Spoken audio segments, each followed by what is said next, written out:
A lot of the time, being an urbanist in North America is full of plenty of depressing stories of car-dependent infrastructure and transit systems that are struggling from underfunding. However, every year, despite what you might hear from other creators, we take a step forward making our wonderful continent just a little less car-dependent. So I think that as we approach the end of the year, we should appreciate the success we had in expanding transit and making it better for the people of North America, big and small. So let's jump into a review of 2023 and how transit improved all across America. Now, there were quite a few projects across North America this year, so I'm going to cover some of the big ones and also some of the smaller ones that went overlooked. But let's jump into it. So a lot of places didn't have massive transit projects this year, and that's okay, because you don't need to do crazy expansions to your transit system to grow your network and increase ridership. Progress is progress, and these first two projects are small extensions building out onto existing systems. The Utah Transit Authority has been doing a pretty good job over the past 2 decades of giving the greater Salt Lake area better transit options, and their work with the newest project that they just opened up speaks to that. The Ogden Express, or OGX for short, is their newest BRT line in the network, with frequent bus service, modern stops, signal priority, and bus lanes, as well as a connection to the Frontrunner, a regional rail service. It opened up back in August and is a little over 5 miles in length. The line connects the Frontrunner station, downtown, Weber State, and McKay-D Hospital. This is a great project that quickly provides frequent service and easy connections to other parts of the metro area, and I'm hoping UTA can keep doing more improvement projects like this. Seattle is also another city that's capturing a lot of attention for its light rail and its future expansions coming up. But what's Tacoma up to? Well, this year Tacoma just opened up its newest extension to the T-Line, its local light rail service. This line continues from the former terminus in the Theater District and now terminates at St. Joseph Station. You might wonder why the line has such a weird route, and that's because it's essentially climbing a hill. This extension does a great job of expanding transit in Tacoma, as well as connecting more people to the Tacoma Dome station, where you can catch Sounder trains to Seattle or Cascade trains as far as Eugene or Vancouver. Tacoma eventually has plans to extend the streetcar line further west from its current terminus at St. Joseph Station, but it's still super exciting to see a short light rail line more than double in length. And while it won't double the length of this video, joining my Patreon will also get you an extended portion where I talk about a few extra transit projects from this year. And if you want exclusive videos, early access to my content, your name in the credits, and more, check out the link below. Anyways, back to the video.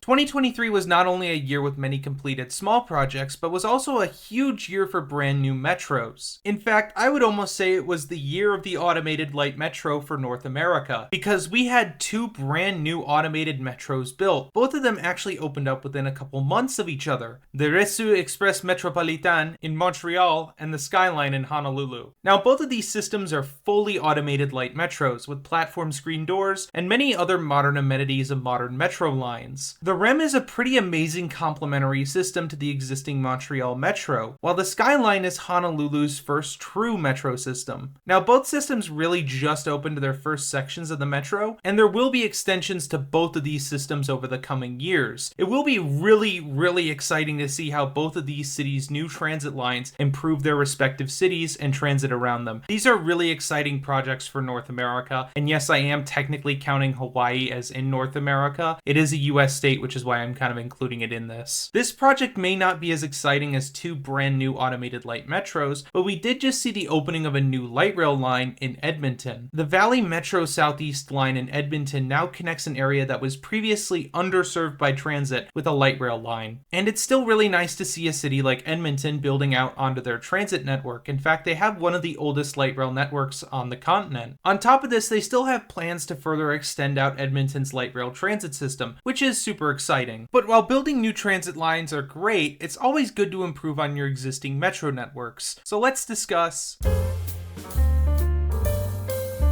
This year was a big year for station projects all around North America. America's 2 biggest cities both had major station connection projects. New York City had the East Side Access, a huge project encompassing over 20 years of work, improving trackage for LIRR and allowing them to run trains into Grand Central Station. While they don't technically run into the main terminal, they do use a brand new, technically separate terminal called Grand Central Madison. This was a huge project, and it's exciting to see that LIRR can run run more than just Independence Station on Manhattan. The other major station project was in Los Angeles with the Regional Connector. This project connected all the light rail lines that formerly terminated in downtown LA, eliminating the need to transfer between lines. Not only that, but they also created 3 new stations for the brand new trackage that they built. This not only improves transit access downtown, but also improves the ride quality for those going between downtown. Now, let's talk about transit projects that run between the metro areas.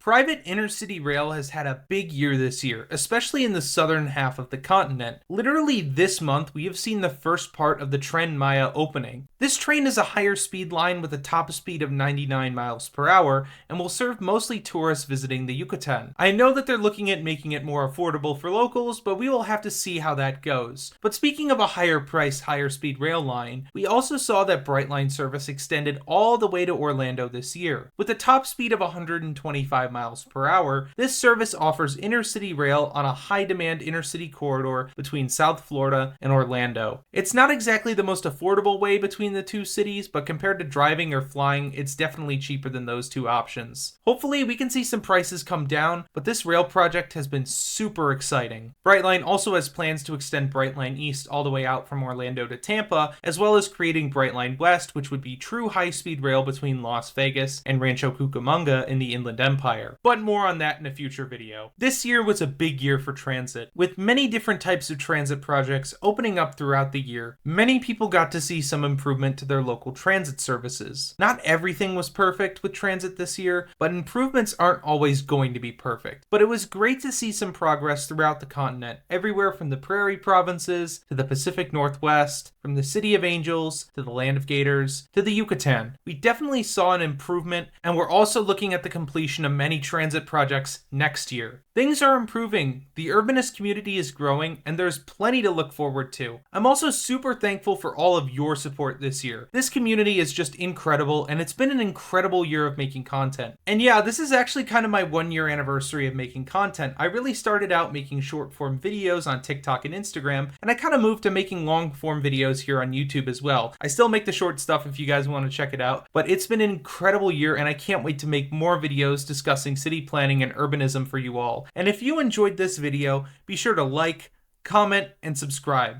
I'd first like to thank everybody who helped me make this video, because guys, I wouldn't have even been able to make this video without people like this. And now I'd like to thank my patrons. First, the ones on Instagram: Alex Asnavorian, Robert Ford, Cherry Suri, and the Coconut Grove Casita. And now I want to thank my patrons over on Patreon. Those being Tucker Harju in my pedestrian tier, CC Marv MD in my trolleybus tier, and of course, Tony Stunts in my Metro tier. Your financial support of the channel is graciously appreciated, and I use it to make my content just a little bit better for you all. And if y'all want to check me out on other platforms, my social medias are linked down below. Thank you all for watching. It's been so awesome running Climate and Transit for a year now, and as always, I'll see y'all on the next one.